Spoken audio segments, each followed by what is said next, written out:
আসার কথা সেই টাইমে আপনি আসবেন না, ঠিক 10 মিনিট পর অন্যেরা সবাই উপস্থিত, একসঙ্গে গেট টুগেদার হচ্ছে, বন্ধুবান্ধব সবাই উপস্থিত, কিন্তু সেই কর্কট রাশির ব্যক্তিটি ঠিক 10 মিনিট 15 মিনিট আধ ঘন্টা পরে আসে। তার কাছে হ্যাঁ ঠিক আছে পৌঁছে যাব, হোক না, চলছে।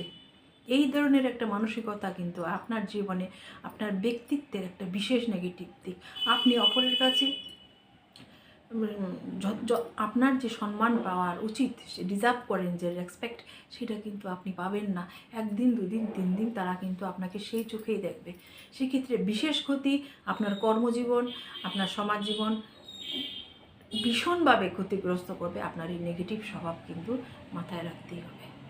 তারপর আরেকটা জিনিস, কোনো কিছুকে রেসপন্সিবিলিটি থেকে এড়িয়ে চলা।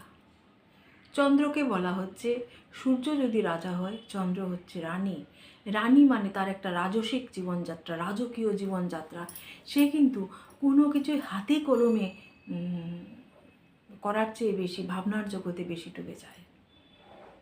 সবাইকে নিজে নিজে ভেবে নিচ্ছি আমি এটা ওটা, কিন্তু নিজে কিছু করছি না। রেসপন্সিবিলিটি নিতে কিন্তু আপনারা চান না।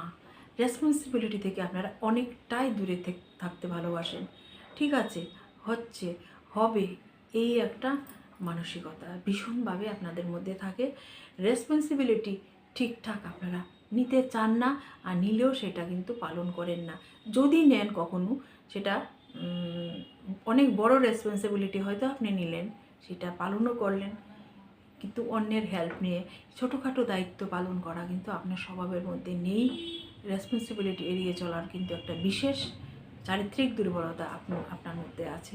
অবশ্যই আমার কর্কট রাশির বন্ধুরা আমার সঙ্গে একমত হচ্ছেন কি না প্লিজ কমেন্ট বক্সে জানাবেন। এই চারিত্রিক দুর্বলতাগুলো কিন্তু আমরা বাস্তবে দেখি, জ্যোতিষশাস্ত্র এটা সমর্থন করছে, এবং ভুরি ভুরি